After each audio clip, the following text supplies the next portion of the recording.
In this video, I show you how to fix WhatsApp GIF not loading problem on Android phone. For solving this problem, go to Play Store, search for WhatsApp, update your WhatsApp if available any update version. Now search for VPN, install it.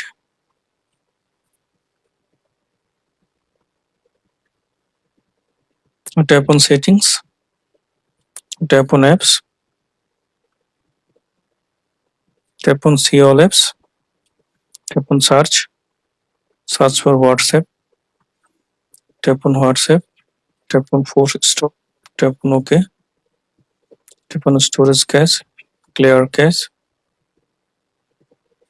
Now connect this app, next, accept, install, OK, not now, and tap on connect. Now open WhatsApp.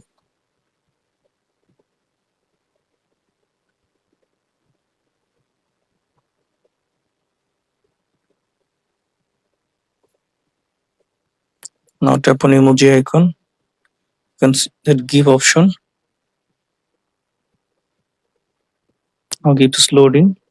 Now I hope that this method fix WhatsApp GIF not loading problem on Android phone.